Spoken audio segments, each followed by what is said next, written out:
오늘 첫 번째 법률 이슈 토크 해시태그는 바로 파친코 열풍입니다. 화제 속에 막을 내린 드라마 파친코에 대한 얘기해보려고 하는데요. 시작부터 끝까지 화제가 이어졌습니다. 드라마 파친코 지난주에 드디어 이제 시즌 1이라고 볼 수 있겠네요. 예. 마지막 회가 공개가 됐는데요. 평론가님, 파친코 다 정주행하셨나요? 다 보셨나요? 그렇죠. 다 봤죠. 처음에 4화까지가 처음에 한꺼번에 이제 공개가 됐었고, 그 다음에 계속 주마다 하나씩 공개를 하면서 애플 TV는 장사를 아주 톡톡히 잘했습니다. 그 사이에 굉장히 많은 사람들이 애플 TV에 가입할 수밖에 없었고, 저 역시 가입을 할 수밖에 없는 그런 상황이었는데, 네. 지금 파친코 1화서부터 충격과 또 감동 속에서 이 드라마를 많은 분들이 보셨다고 생각을 합니다. 첫 화부터 세칭 말해서 때깔이 다르다 이런 평가를 받았어요. 정말 드라마라고 볼 수 없고 정말 한 편의 영화 그 이상을 그렇죠. 본 것 같았어요. 1,000억을 들였다고 하더라고요. 네. 그런데 그 1,000억의 돈의 가치가 정말 값있게 쓰인 그런 작품이 아닌가 하는 생각이 들었던 것이, 이 로케도 완벽했고요. 그러니까 그 어디서 찍었는지 모를 정도로 한국의 풍광들과 또 일본의 풍광들을 아주 정말 정교하게 그려냈고, 그리고 이 드라마는 과거, 그러니까 1917년서부터 시작해서 2021년까지를 왔다 갔다 하면서 교차 편집을 하거든요. 특히 중심이 되는 그런 시대가 1989년과 그리고 1930년대예요. 이때를 왔다 갔다 하면서 이야기들을 갖다 펼쳐내는데, 그 정교한 편집이 굉장히 놀라웠습니다. 그러니까 대본 자체가 아주 탄탄했다라고 평가할 수 있는 것이고, 그 과정 속에서 우리도 잘 모르고 있던 역사를 만나게 된다는 그런 막막함과 부담감이 있었어요. 사실 우리가 그냥 쉽게 제일교포 이렇게 얘기하는 네, 그렇죠. 사람들, 이 제일교포들은 아직까지도 국적이 없는 사람들이 있습니다. 국적을 일본으로 선택을 하게 되면 일본으로 이제 그 편입이 돼요. 그런데 일본을 선택하지 않으면 무국적자가 됩니다. 아, 그렇군요. 그냥 조선족, 조선적이라고 이렇게 가질 수는 있는데, 그 한국인이다라고 한국으로 그 선택을 할 수가 있거든요. 이제 국적을 선택하면 한국인이면서 일본에 사는 사람이 되는데, 기본적으로 한국 같은 경우는 우리는 그 혈연주의를 갖다 선택을 하잖아요. 그런데 이 혈연주의와 또 그 땅에서 거주하는 사람들의 편의를 갖다 봐주는 속지주의, 이런 부분들의 그 차이들 때문에 우리는 이 호적이니 뭐니 이런 것들이 명백하게 있어야 되는 거죠. 그런데 일제라고 하는 그런 시기를 거치면서 우리들한테 현대판 호적들이 남아있지 않는 그런 분들 같은 경우는 국적을 만들 수가 없어서 어차피 이 편입을 시킬 때 굉장히 복잡한 일들이 벌어집니다. 일본으로 가서 다시 귀화를 한다든가 이런 식의 편입들이 되게 돼 있고, 특정한 시기 동안에 일정한 그 분들을 우리가 받아들인 적도 있지만, 또 북에서 살다가 일본으로 가신 분들, 이런 분들은 또 한동안은 또 그 북한의 국적을 갖는 그런 경우들도 있었단 말이죠.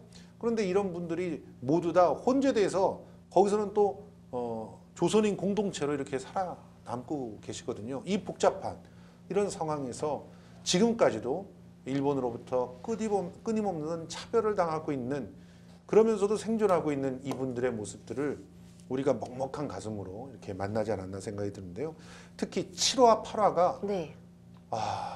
저는 보면서 계속 울면서 봤어요. 아, 그러셨군요. 7화는 관동 대지진을 다뤘고요. 정말 사실적으로 다뤘죠. 그럼요. 그 원작 소설에도 없는 장면이었는데, 나중에 그 드라마를 전체 기획을 하면서 그 작품에 같이 함께 쓰셨던 수휴라고 하는 분이 꼭 집어넣어야 된다고 이렇게 강조를 하면서 관동 지진 화가 들어갔다고 하고, 그리고 8화는 거기서 이제 우리 주인공 선자 윤여정 씨하고 김민아 배우가 둘이 이제 연기를 했는데, 이 김민아 배우가 살아남기 위해서 김치를 팔러 나가는 그런 선택을 할 수밖에 없었던 얘기가 쭉 그려집니다. 그렇게 그려지는 그 과정 속에서 이들이 어떻게 생존을 했는지를 다시 한번 만나게 되어서 한국 여인들의 연대 그리고 그 한국 어머니와 딸로 내려오는 그런 강인한 여성들의 DNA 그리고 일본이라고 하는 그런 참혹한 그런 정말 아직까지도 이 혐한으로 그 똘똘 뭉쳐 있는 그런 민족과의 그 경쟁 속에서 살아남은 그 위대함 이런 것들을 모두 다 확인하게 되는 시간이었고요. 8화에서는요 참고로 드라마가 끝나도 끝까지 켜두시기 바랍니다. 왜 그럼 그러죠? 뒤에 이제 쿠키 영상이 있는데요. 오. 이 쿠키 영상도 눈물 없이 볼 수 없는 그런 영상입니다. 꼭 한번 만나보시기를 바랍니다. 역시 감동 그 자체였는데 말 그대로 전 세계적인 인기몰이를 했습니다. 그리고 전 세계적으로 이슈를 불러보았는데요. 단 한 곳, 일본에서만 좀 파친코 열풍이 불지 않았다고 하는데 어떻게 보면 뭐 당연한 얘기겠죠? 그게 당연하다고 느끼면 안 되는 얘기 아닐까요? 그렇죠. 자, 전 세계에서 파친코 열풍이 불었다고 하는 것은 그만큼 파친코가 전 세계와 공감을 했다는 거 아닙니까? 이 이야기는 여러분 아주 참 정교하게 잘 짜여진 인간의 거룩한 생존사입니다. 특히 전쟁이라고 하는 그런 아주 극렬한 재난 속에서 자기 자식들을 낳고 기르면서 또 그 민족답게 길러내는 그런 부모들의 모습들과 또 부모의 기대를 저버리지 않으려고 노력하는 그 자식 세대의 그 열망들이 같이 호응하는 그런 이야기거든요.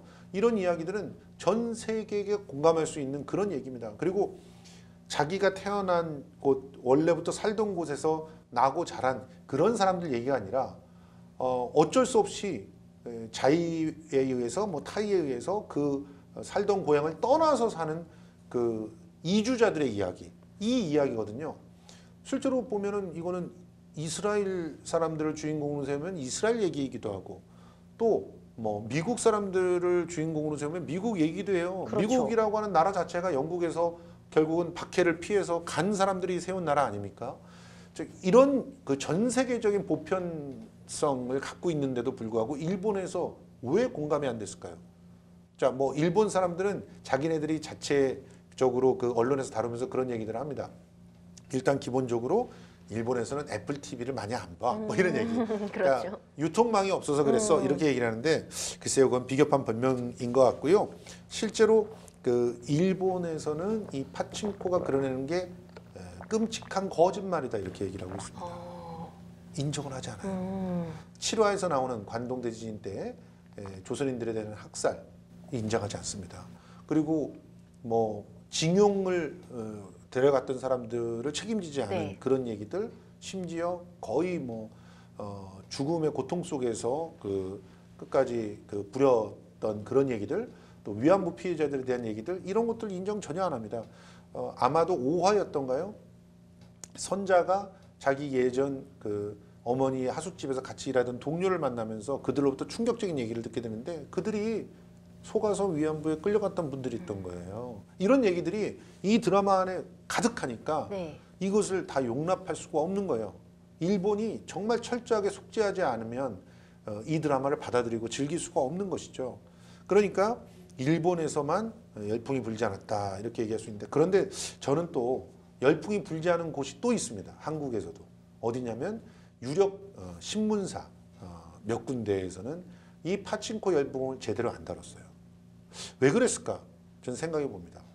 일본이 다루지 않았는데 왜 이 유력 신문사 몇 곳이 같이 다루지 않았을까? 한번 우리가 되짚어 봐야 되는 불편한 진실이 아닐까 생각이 듭니다. 네, 다시 드라마 얘기로 돌아와서요. 역사를 담고 있고 워낙 파란만장했던 시대를 그려내고 있다 보니까요. 출연 배우들도 좀 고민이 많았다고 하더라고요. 그렇죠. 사실은 글로벌한 그런 시장으로 진출하고 싶은 이민호 배우 같은 경우 고민이 많았을 겁니다.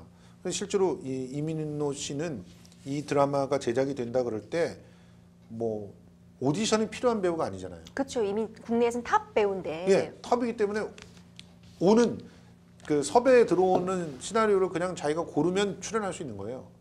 그런데 이 드라마를 위해서 오디션을 참가를 해서 수개월 동안 거기서 신인들과 함께. 그렇죠. 그래서 이 김민아 배우가 깜짝 놀랐다는 거 아닙니까? 김민아 배우 같은 경우는 사실은 작품이 몇 편 있고 아역으로서 특히 주목받았던 배우긴 하지만 성인 연기에는 처음 도전하는 그렇죠. 신인이에요. 그런데 이 이민호 배우가 아주 편안하게 그 리딩을 같이 해줘가지고 너무 고맙게 생각한다 이런 얘기를 사실은 데뷔로만 따지면 10년이 넘는 그런 선배인데 그렇게 같이 오디션에 참여할 정도로 공력을 쌓았다는 건데 이 이민호 씨는 이 드라마가 혹시라도 그 뭔가 해외에서 받아들여질 때 뭔가 특정한 민족이나 특정한 그 나라의 어떤 입장만을 대변하는 것이 되면은 글로벌한 스타로 성장할 수가 없잖아요. 그렇죠. 그러니까 고민들이 굉장히 많았을 텐데도 이 대본을 만나고 나서 마치 자기가 이 한수가 된 것처럼 아주 몰입을 해서 들어갔고 한수란 역할이 또 1화서부터 6화까지는 악역이에요. 근데 그 악역을 정말 성심성의껏 그 캐릭터로 만드는데 최선을 다했다라고 합니다. 놀랄만한 그런 헌신을 하지 않았을까 생각이 듭니다. 평론가님 말씀해 주신 것처럼 이런 배우들의 어떤 심도에는 열연이 있었기 때문에 작품이 더 빛날 수 있었던 것 같아요. 앞서 평론가님도 이 관동 대지진 다룬 화 네. 굉장히 인상 깊었다고 말씀해 주셨는데 특히 이 에피소드 방영 직후 정말 화제가 크게 됐잖아요. 우선 첫 번째가 이 관동 대지진을 이렇게 본격적으로 다룬 영화나 드라마 있었을까? 뭐 그 부수적으로 다루거나 뭐 그랬던 적은 간접적으로 다룬 적은 있어요. 그렇지만 이렇게 전면에 관동 대지진이라고 하는 끔찍한 그런 비극을 다룬 그런 드라마 별로 없습니다. 일본들 스스로의 합리화를 시키기 위해서 다룬 영화들은 있었다고 들었지만 이렇게 한국과 함께 다루면서 이 문제를 갖다 짚어온 영화는 드라마는 파친코가 처음이지 않나 이렇게 생각이 들고요. 두 번째, 이걸 다루면서 모두가 피해자일 수밖에 없는 상황이었지 않습니까? 자연의 그 분노 앞에서 모두가 피해자일 수밖에 없었던 상황에서 특히 한국 사람들이 얼마나 그 정말 고통을 당했는지를 고스란히 보여줬어요. 조선인 대학살에 대한 드라마로서의 기록이 아닌가 이런 생각이 들었고요. 세 번째로 이 배우들의 연기가 심상치 않은데요. 네. 특히 이민호 배우의 성장은 정말 아무리 칭찬해줘도 그 칭찬이 과하지 않을 정도였습니다. 또 연기력이 잘생긴 얼굴에 감춰져 있었던 게 아닌가 또 싶어요. 아, 그러니까요. 그동안 왜 이민호 씨가 그렇게 잘생긴 배우로만 알려졌을까? 그리고 일부 드라마에서는 진짜 그 잘생김으로도 모든 게 다 그렇죠. 그냥 완성돼 버린 적들도 있었어요. 그런데 이번에는 잘생김이라고 하는 것을 전혀 찾아볼 수 없게 완전히 그 화산재와 먼지를 뒤집어 쓰고 열연을 했는데요. 그 속에서 극한의 공포와 불안 그리고 또 아버지에 대한 연민과 그리고 아버지를 잃고 난 다음에 고독 이런 것들을 너무 잘 보여줬고 그래서 앞에 1화서부터 6화까지 이 한수가 특히 선자를 왜 좋아할 수밖에 없었는지 그리고 또 그렇게 끝까지 자기를 결국 이제 자기를 받아들이지 않았잖아요. 받아들이지 않아서 이미 관계가 끝났는데도 불구하고 끊임없이 선자를 지켜주려고 했던 이유가 뭔지 이런 게 다 해결이 되는 그런 장면이었습니다. 한번 7화는 꼭 보시기를 부탁드립니다. 네, 특히 작품에 더 몰입하게 하는 가장 중요한 요소를 꼽히는 게 바로 이 OST잖아요. 이 파친코의 OST는 범 내려온다 굉장히 유명하죠. 이게 밴드 이날치가 함께 참여했다고 해요.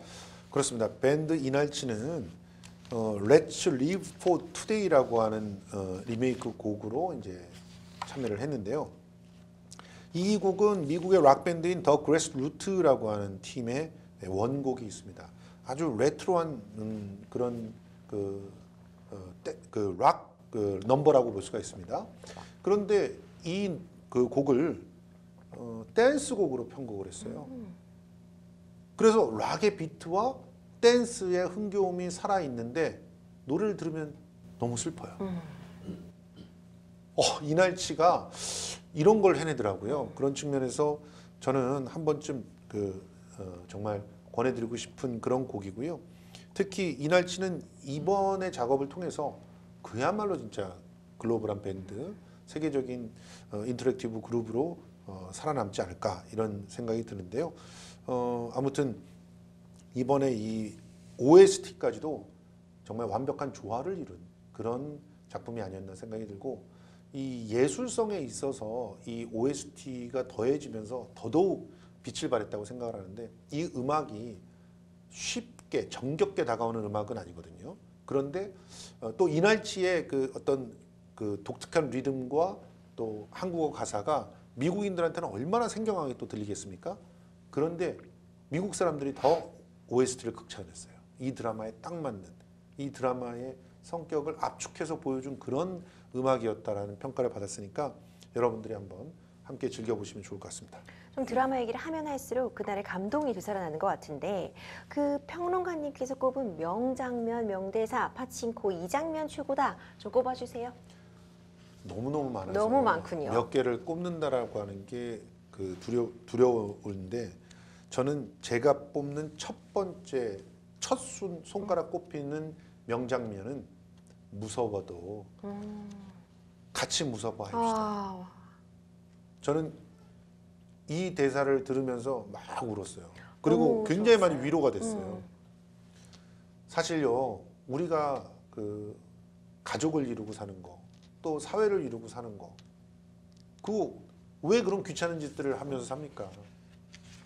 혼자 있을 때 너무 무섭거든요. 실제로 뭐 우리가 원시시대 때는 더욱더 무서웠겠죠. 그렇지만 지금도 혼자서 산다는 게 얼마나 절망적이고 무섭고 또 외로운지 모릅니다. 특히 지금 현재 1인 가구의 거의 많은 부분을 차지하고 있는 그 젊은 세대와 노년층, 혼자 살기 때문에 얼마나 무섭습니까? 이들이 그 일본에 가서 일본에서 부대끼면서 생존할 때 얼마나 무서웠겠어요. 그렇죠. 부모, 형제들을 다 두고 혹은 혼자서 혹은 딱 부부가 이렇게 온 거 아닙니까? 그런데 일본 사람들은 한국인이라고 해서 아주 그냥 차별과 혐오를 보여준단 말이죠. 그런 상황 속에서 더더욱 무서울 수밖에 없는데 그때 비슷한 처지가 전혀 아닌 두 사람, 그 여기서 선자와 또 이 경이라고 하는 분은 정말 양반집에서 곱게 자란. 손에 물 한 방울 안 묻히고 자랐어요. 그런데 이 양반집인 그러니까 이삭의 형님인 이분하고 이제 같이 결혼을 하고 그리고 여차여차해서 집안이 몰락해서 일본으로 와 있는데 그렇게 되면서 비로소 요리도 하게 되고 집안일도 하게 되고 이렇게 된 거거든요. 그러니까 선자의 입장하고 180도로 다를 수 있는데 이 둘이 함께 서로를 손을 잡고 공포를 이겨나가는 그런 다짐을 하는 이 장면은 그야말로 빠찡코의 그 어떤 핵심적인 메시지가 들어가 있는 장면이었고 그리고 우리 모두를 기운나게 했던 장면이 아니었나 이런 생각이 들고요.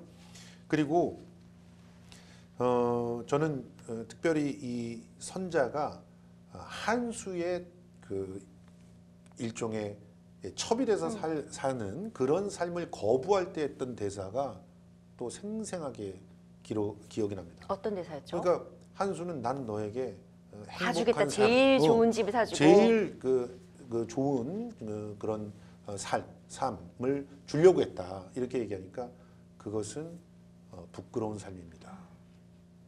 이 얘기는요 엄청난 메타포입니다. 일본은 우리에게 늘 그렇게 얘기를 했죠. 일제시대 때 내선 일체를 얘기하면서 너희들 발전시켜 주려고 하는 거야. 너희들을 선진화시키려고 하는 거야. 이런 얘기를 했습니다. 그렇지만 그거는 새빨간 거짓말이었죠. 부끄러운 삶을 우리에게 강요하는 것이었습니다. 그걸 선자는 당당히 거부해요. 그리고 정말 자신을 이제 진심으로 인간으로 대해주는 사람과 새로운 삶을 만들고 오사카에서 새롭게 시작을 하거든요. 이 대사가 계속적으로 가슴에 남아서요.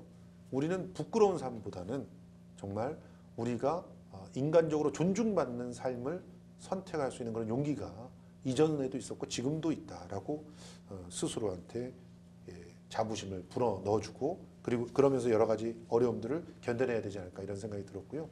그리고 대사를 차마 이제 말은 못합니다만 이제 마지막 8화 스포일러가 될까 봐 말을 못합니다만 우리 그 선자가 어쨌든 이삭이 잡혀가가지고 이제 목숨이 경각에 달아 있는 상황에서 자기 자식을 지키기 위해서 선택을 하면서 하는 대사.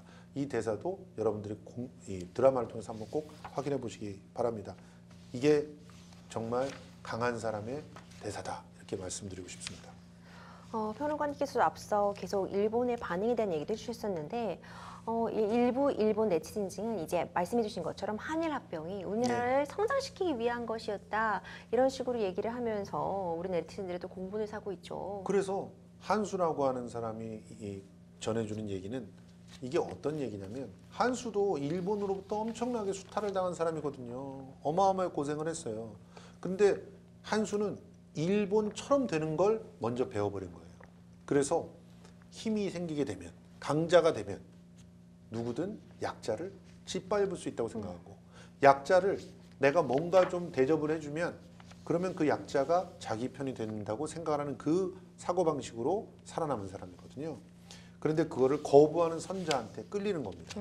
그렇죠. 그거는 그가 그만큼 존엄하기 때문에 그 자존감을 갖고 있는 사람에게 그 관심을 가질 수밖에 없는 그런 사람이 되고 그 사람에게서 자기와 또 다른 선택을 했던 그 사람이 실제로 생존하고 살아남기를 바라는 거예요. 그래야 자기의 비겁한 선택이 그 사람을 도움으로써 커버가 되는 그런 거 아닙니까? 뭐 여러분들 아시겠지만 친일파들 중에서는 은근히 독립운동한 사람을 도운 사람들이 있어요. 왜냐하면 자기는 그렇게 살지 못하지만 그렇게 사는 사람들이 살아남아 있기를 바라거든요. 그래서 이런 일본의 망발들에 대해서 빠친코는 한마디로 그 작품을 통해서 선자의 삶을 통해서 그렇지 않다라고 하는 걸 입증해냈다 이렇게 생각을 하고요. 그런 측면에서 그 외신들은 이 놀라운 선자의 선택들을 극찬하고 나섰습니다. 그리고 빠친코라고 하는 작품 자체를 정말 의미 있는 작품으로 올해 만들어진 이들은 드라마를 갖다 쇼라고 얘기를 하거든요. 올해 만들어진 쇼 중에서 최고의 쇼가 나왔다 이렇게 얘기를 하는 상황입니다. 여러분들이 이 외신들의 보도들을 오히려 접해 보시면 우리나라에서는 유력 신문들이 잘 보도를 하지 않기 때문에 파친코 열풍이 얼마나 대단한가를 잘 모를 수도 있는데 전 세계가 우리 한국의 역사에 그것도 일제시대 이후의 근현대사에 대해서 관심을 갖게 되는 계기를 이 드라마 한 편이 만들었다고 보시면 될 것 같아서 여러분들이 한번 그런 부분들도 참고해 보시면 어떨까 생각을 합니다. 또 이번에는 교과서 왜곡도 문제가 된 적이 있는데 그 표현의 문제 늘상 문제되고 있죠. 수면 위로 떠오른 것이 있잖아요. 예, 사실은 이번에요 참 아이러니컬한 상황이었는데 우리나라의 그 당선자가 일본 대사를 만나고 그 서로가 새로운 그 미래를 위해서 나가자라고 약속을 한 다음 날 일본에서는 이 왜곡된 교과서를 대거 공개를 했습니다. 그 내용을 보면은 참 참혹한 상황입니다. 일단 강제적으로 징용에 끌고 간 그런 그 표현들을 다 삭제를 했어요. 그리고 군에 붙잡혀서 이제 위안부 활동을 했다라고 하는 내용을 애매하게 표현을 해서 군을 쫓아다녔다라고 하는 부분을 삭제를 했습니다. 그래서 위안부가 마치 자기가 자발적으로 이제 매출을 해서 살아남은 사람인 것처럼 이렇게 기술을 하고 있습니다. 그리고 독도가 일본 땅이라고 대놓고 지도까지 만들어서 보급을 했어요. 자, 이런 상황들 이렇게 왜곡된 교과서로 과연 공부를 해가지고 나중에 진실을 알게 될 때 얼마나 큰 충격을 받게 될까 걱정스럽고 또 이들이 이런 왜곡되어 있는 지식으로 똘똘 뭉쳐서 정말 또 다른 그 일본의 침략의 선봉의 일종의 방패가 되어서 소진되지 않을까 그런 생각이 듭니다. 사실은 지금 전범들이 일본의 정가를 완전히 장악하고 있잖아요. 전범과 전범의 후예들이 장악하고 있는 상황 속에서 이들이 또다시 침략을 할 수 있는 상황이 되어서 평화헌법을 파괴한다면 그 희생자는 애꿎은 이 젊은 일본의 청춘들이 되지 않나. 그래서 굉장히 참 안타까운 상황입니다. 이런 파친코 같은 어떤 K 한류 열풍을 다시 불러일으킬 수 있는 컨텐츠의 힘이 중요한 게 바로 이런 역사 왜곡을 자연스럽게 바로잡을 수 있고 또 우리의 역사를 제대로 알릴 수 있는 데 도움이 되기 때문이 아닌가 이런 생각이 들거든요. 맞습니다. 그래서 이 파친코를 가지고 특히 이 반크와 같은 이런 민간 뭐라고 해야 돼요? 민간 외교단? 네. 민간 외교단들이 굉장히 잘 활용을 하고 있습니다. 그냥 뭐 위안부 문제 뭐 이런 거 다 구구절절 설명할 필요가 없어요. 파친코 메타를 갖다 딱 보시면 됩니다. 이렇게 할 수가 있거든요. 그러다 보니까 그 민간 사절단들을 통해서 우리의 역사들이 정확하게 좀 알려지고 그 역사를 통해서 많은 외국인들이 한국이 굉장히 큰 아픔 속에서 그 일본과 그런 아주 민감한 상황이 될 수밖에 없었던 것은 일본의 책임이 크구나 이런 얘기들을 우리가 할 수 있어서 더욱더 상황이 좋아졌는데 그런 측면에서 역사가 사실은 힘 있는 자의 기록이라고 하잖아요. 그런데 그 힘 있는 자인 일본이 기록을 완전히 마무리해서 완성해내지 못한 상태에서 한국이 힘으로 성장해서 또 이렇게 문화적으로 성장해서 비어있는 그런 그 고리들을 우리들의 그 입장에서 다시 한번 채우고 있다 이렇게 평가할 수 있지 않을까 생각을 합니다. 평론가님, 이 파친코 앞서 1,000억 얘기해 주셨는데 네. 어마어마한 제작비가 들어갔어요. 규모, 스케일 모두 다 엄청났습니다. 일각에서는 이제 애플이 이 드라마를 제작한 것을 두고 초국적 거대 기업이 벌인 도박 같은 대하 사극이다 이런 표현도 하던데요. 평론가님, 애플, 그 천하의 애플이 무슨 이유로 파친코를 탁 찍었을까요?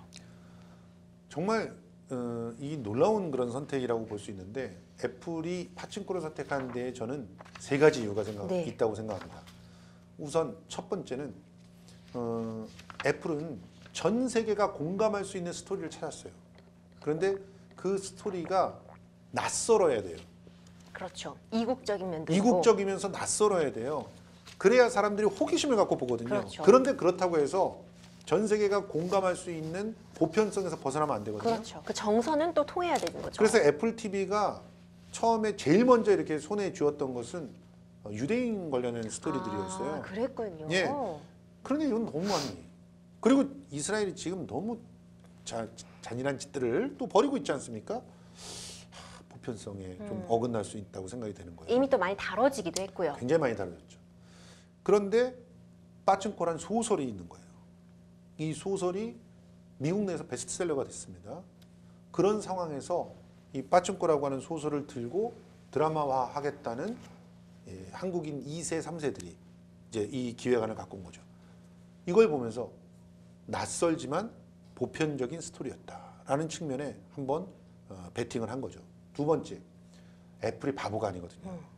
한국의 국력이 이렇게 좋아지고 그리고 한국의 문화적 파워가 이렇게 성장해 있기 때문에 K 한류처럼 보이길 원했어요. K 한류요. 미국이 다 제작하고 애플이 제작하는 거예요. 그런데 이게 K 컨텐츠처럼 보이기를 원한 거예요. 왜냐하면 지금 K 컨텐츠가 너무 잘 나가니까. 그렇죠. 이걸 기가 막히게 마케팅에 활용을 한 겁니다.